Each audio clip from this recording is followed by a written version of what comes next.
कई रिपोर्ट्स में ऐसा बताया गया है कि पिज्जा, बर्गर, इंस्टेंट नूडल और हॉट डॉग्स में सुअर की चर्बी का इस्तेमाल होता है।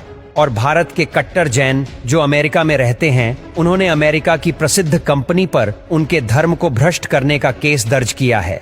दोस्तों, ये तो अभी पहला केस है, लेकिन अब हम आपको कई सारे ऐसे प्रोडक्ट्स की सच्चाई बताते हैं। नंबर 1, खिच खिच वाली दवा। दोस्तों, मेडिकल शॉप पर बिना डॉक्टर के प्रिस्क्रिप्शन के सबसे ज्यादा बिकने वाली जो दवा है वो है गले की खिच खिच को दूर करने वाली दवा, जिसे लोग पीपरमिंट की तरह चूस लिया करते हैं। सर्दी जुकाम के समय यह दवा सबसे ज्यादा बेची जाती है और अकेला एक ब्रांड इस देश में सबसे ज्यादा बिक जाता है। दोस्तों, जो पूरी दुनिया में यह नहीं बिकता तो वह सबसे ज्यादा भारत में ही बिक रहा है। एक कानून के मुताबिक आप दवाइयों का विज्ञापन टीवी पर नहीं कर सकते, लेकिन भारत में धड़ल्ले से यह विज्ञापन दिखाए जाते हैं, जबकि भारत में यह कानून लागू भी है। नंबर 3, आप अपने घर में अक्सर मच्छर भगाने वाली टिकिया का इस्तेमाल करते होंगे। इनमें इस्तेमाल होने वाले केमिकल हैं डीएथिलीन और मेल्फोरन। इनमें डीएथिलीन और मेल्फोरन जैसे खतरनाक केमिकल इस्तेमाल होते हैं और यह केमिकल अमेरिका सहित 56 देशों में बैन है। हम हमारे घरों में छोटे छोटे बच्चों के पास इसे लगाकर छोड़ देते हैं और उसका धुआं नाक के रास्ते बच्चों के फेफड़े में उतरता रहता है। वैज्ञानिकों के मुताबिक ये मच्छर को मारने वाली दवाइयां धीरे धीरे मनुष्य को भी मार देती हैं और यह जहरों का व्यापार पूरी तरह से विदेशी कंपनियों के हाथ में है और आज कुछ भारत की कंपनीज भी इसी धंधे में उतर चुकी हैं। नंबर 4, गोरा बनाने वाली फेस क्रीम।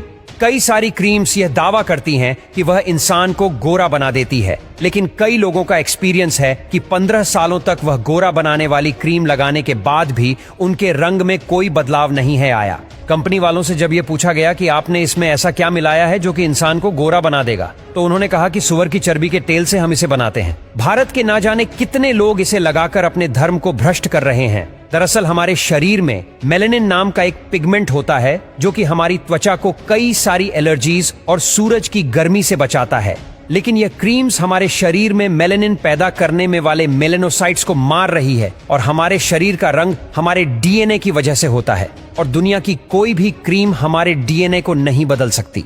काली कार्बोनेटेड ड्रिंक्स, ये तो आज पूरी दुनिया में मशहूर है। इस क्षेत्र में अमेरिका की 2 कंपनीज का ही अधिकार है। दरअसल 1990 में भारत में उन्होंने 10 करोड़ की इन्वेस्टमेंट करी थी, जिससे अर्थशास्त्र की भाषा में इनिशियल पेडअप कैपिटल कहते हैं। इन दोनों कंपनीज के कुल 64 कारखाने हैं। इन कंपनीज के एक बोतल की कीमत मात्र 70 पैसे होती है और भारत में एक VSIP नाम का विभाग है। इसे भारत के हर औद्योगिक काम की लागत पता होती है और वहां से पता चला कि एक्साइज ड्यूटी देने के बाद भी यह 10 की एक बोतल बेचते हैं, जिससे कि यह 20 गुना मुनाफा ये कंपनीज कमा रही हैं। ये कंपनी हर साल 10,000 करोड़ तकरीबन भारत से लूट कर ले जा रही है और यह लूट भी ऐसे पानी को बेचकर होती है जिसमें जहर ही जहर पाया जाता है। वैज्ञानिकों के मुताबिक इन कार्बोनेटेड ड्रिंक्स को पीने से कैंसर, डायबिटीज, मोटापा, दांत गलन, इन सब जैसी 48 बीमारियां हो सकती हैं।